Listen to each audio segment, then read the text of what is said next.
नमस्कार दोस्तों, आज की इस वीडियो में हम जानने वाले हैं कि सिविल इंजीनियर कौन होता है, सिविल इंजीनियर के क्या काम होते हैं, आप किस प्रकार से एक सिविल इंजीनियर बन सकते हैं, कौन सी पढ़ाई करनी पड़ती है, सिविल इंजीनियर बनने के बाद आप महीने का कितना कमा सकते हैं।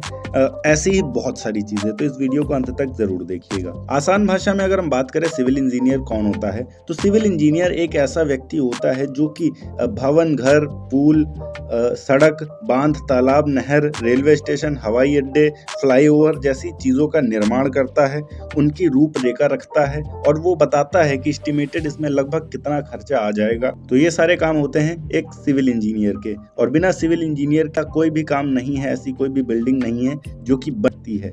भले ही वो सिविल इंजीनियर आपके गली मोहल्ले में रहने वाला एक मिस्त्री हो, मिस्त्री भी एक प्रकार का सिविल इंजीनियर ही होता है। बस फर्क ये होता है कि उसके पास डिग्री नहीं होती, इसलिए वो कम कमाता है, और अगर आपके पास डिग्री होगी तो आप ज़्यादा कमा पाएंगे, एक प्रोफेशनल सिविल इंजीनियर बन पाएंगे। देखिए, एक प्रोफेशनल सिविल इंजीनियर बनने के लिए आपको सिविल इंजीनियरिंग में कोर्स करना होता है। ये दो प्रकार के होते हैं, पहला डिप्लोमा कोर्स होता है और दूसरा डिग्री कोर्स होता है। इन दोनों ही कोर्सेज के लिए अलग अलग क्वालिफिकेशन की ज़रूरत पड़ती है। फॉर एग्जांपल अगर हम बात करें कि अगर आप एक जूनियर इंजीनियर बनना चाहते हैं तो उसके लिए आपका डिप्लोमा चल जाएगा। वहीं अगर आप सीनियर इंजीनियर बनना चाहते हैं तो उसके लिए आपको बैचलर्स डिग्री प्राप्त करनी होगी। सबसे पहले हम बात करते हैं कि आप किस प्रकार से एक सीनियर सिविल इंजीनियर बन पाएंगे। एक सीनियर सिविल इंजीनियर बनने के लिए सबसे पहले तो आपको 12th पास करना होगा फिजिक्स, केमिस्ट्री और मैथ्स के साथ।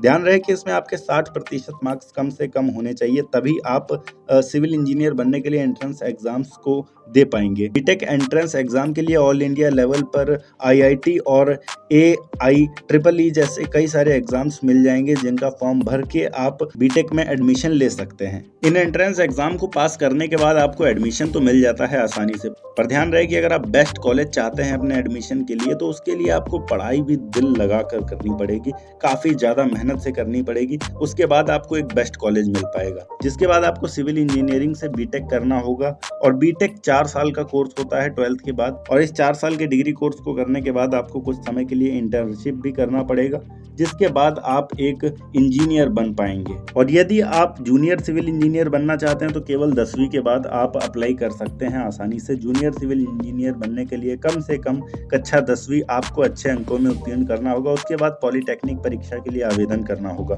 पॉलिटेक्निक एग्जाम करने के बाद आपको 3 साल सिविल इंजीनियरिंग डिप्लोमा कोर्स करना पड़ता है।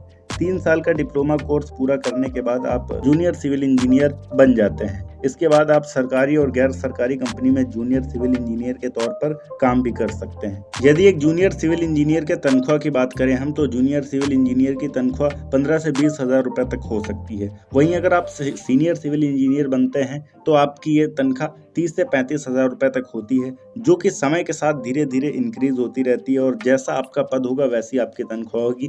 मैक्सिमम ये तनख्वाह महीने की 2 लाख तक भी जा सकती है, पर वो डिपेंड करता है कि आप किस कंपनी में हैं, कैसी कंपनी में है। बीटेक करने के बाद आपको कई सारी प्राइवेट और गवर्नमेंट कंपनियां मिलेंगी, जिसमें समय समय पर भर्ती के लिए नोटिफिकेशन आती रहती है, तो आप उनमें आवेदन करके ज्वाइन कर सकते हैं। यदि हम फीस की बात करें, सिविल इंजीनियर बनने के लिए आपको फीस कितनी देनी पड़ेगी, तो वो कॉलेज टू कॉलेज अलग अलग हो सकता है। एक ऑन एन एवरेज बात करें तो 2 लाख रुपए से लेकर 6 लाख रुपए तक पूरे 4 साल की फीस पड़ सकती है सिविल इंजीनियर बनने के लिए। ओके गाइस, ये थी एक छोटी सी वीडियो की किस प्रकार से आप एक सिविल इंजीनियर बन सकते हैं। अगर वीडियो अच्छी लगी हो तो वीडियो को लाइक करके चैनल को सब्सक्राइब जरूर कर दीजिएगा। मैं मिलता हूँ आपको नेक्स्ट वीडियो में एक नए टॉपिक के साथ। तब तक के लिए जय हिंद, वंदे मातरम।